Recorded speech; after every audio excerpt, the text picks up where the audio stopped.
Сегодня в Херсоне прошла международная конференция под названием «Проблемные вопросы водоснабжения и использования водных ресурсов на территории Крыма в условиях российской оккупации». Конференция организована совместно с Министерством по вопросам реинтеграции временно оккупированных территорий Украины.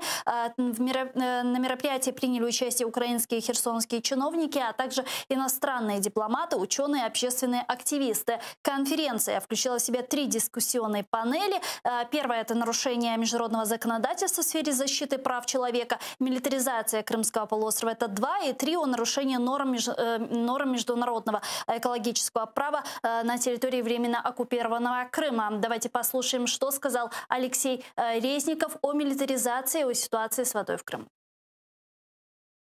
По-друге, відбувається тотальна мілітаризація Криму. Активно розвивається військова інфраструктура, яка розгортається не стільки проти України, а з метою забезпечити російську експансію на Балканах, Близькому Сході та Середземному морі. Все це призводить до надмірної експлуатації джерел води та спричиняє екологічну шкоду. З огляду на кліматичні зміни Росія програмує вбивство Криму. Розмови окремих осіб про поставки води до Криму тільки заохочують окупаційну адміністрацію збільшувати масштаби воєнних злочинів і підвищуватимуть ризики для регіону. А вот пока пресс-секретарь президента РФ Дмитрий Песков говорит, что Россия способна обеспечить водоснабжение оккупированного Крыма, чтобы в будущем не зависеть от Украины. А вот председатель Комитета Госдумы России называет ситуацию с водоснабжением плачевной. Как известно, это председатель Комитета по международным делам Леонид Слуцкий сказал, что с водоснабжением ситуация в Крыму плачевна. Он считает, что Совет Европы игнорирует данную проблему. Он считает, что теме аннексии Крыма уделяют больше внимания, нежели дефициту воды на полуострове. Давайте послушаем Слуцкого.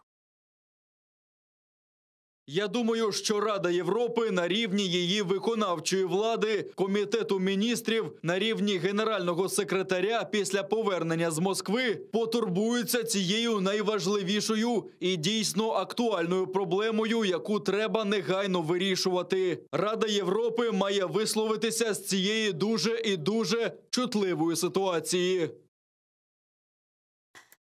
Напомню, ранее глава Министерства иностранных дел Сергей Лавров заявил, что на переговорах с генеральным секретарем Совета Европы он обсудил ситуацию с водоснабжением в оккупированном Крыму. Ми підкреслили неприйнятність ситуації, яка складається навколо водної блокади Криму в порушення всіх мислимих конвенцій, і європейських, і універсальних, і в порушення тієї рекомендації, яка була зроблена ще в 2016 році спеціальним представником Генерального секретаря Ради Європи паном Жераром Штудманом, який відвідав Крим та підготував доповідь.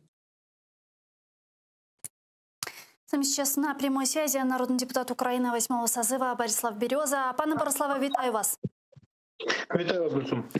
Насколько сегодня вот вам видится четкая позиция Украины по поводу водоснабжения временно оккупированного Крыма? Наблюдаете ли вы какие-то предпосылки возможной подачи воды в Крым с материковой части?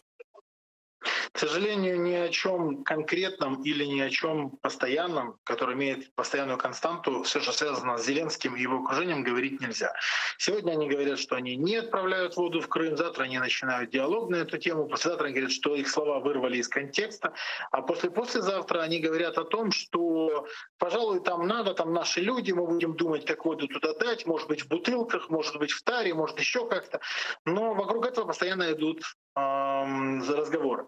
Я считаю, что лучше всего на эту тему высказался господин Слуцкий, который сказал, что ПАСЕ, Европейский Союз и все чиновники обращают внимание на оккупацию больше, чем внимание на недостаток воды. Все правильно, все логично. Потому что эта украинская территория оккупирована Россией, и Россия, согласно Европейской конвенции по правам человека, обязана обеспечивать людей на оккупированной территории или аннексированной территории всем необходимым, включая водой. Если не могут, они обязаны покинуть эту территорию и передать контроль над ней Украине. Поэтому тут все логично. Европейцы четко открыто говорят, что Крым — это Украина, и они требуют вернуть контроль над Крымом Киеву, что и надо сделать. Поэтому тут господин Слуцкий, как ни странно, не соврал. Неожиданно, да, сказал правду. Я сам удивлен, поэтому я шокирован. Ну, как бы, послушайте, и на старуху бывает проруха. Мы же не знаем, в каком состоянии он это говорил. Опять же, может быть, пришла очередная партия Браматухи какой-то из Аргентины, может, еще что-то. В любом случае, он сказал правду, это действительно. Более того, я сейчас вернулся из Вены и общался там с политиками.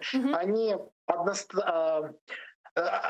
в один голос, единогласно говорят только об одном. Крым — это Украина.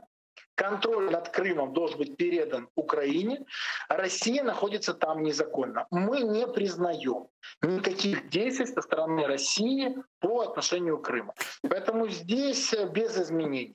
И я считаю, что любые разговоры на тему подачи воды, любые, без исключений, которые звучат от власти, подыгрывают России, помогает ей дальше протягивать свою линию и мотивирует на еще более агрессивную позицию по требованию подачи воды в Крым.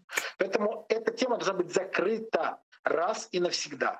Крым возвращается под контроль Украины, и после этого подается туда вода. Потому что за свою территорию, которая не оккупирована, мы несем ответственность. Давайте сейчас подключим к нашей беседе Антона Кореневича, постоянного представителя президента в Автономной Республике Крым. Он с нами сейчас на прямой связи. Пане Антоне, вітаю вас. Доброго вечера. Ну, вот сегодня в Херсоне прошла международная конференция «Проблемные вопросы водоснабжения и использования водных ресурсов на территории временно оккупированного Крыма». Вот расскажите нам подробнее, о чем говорили, к чему пришли.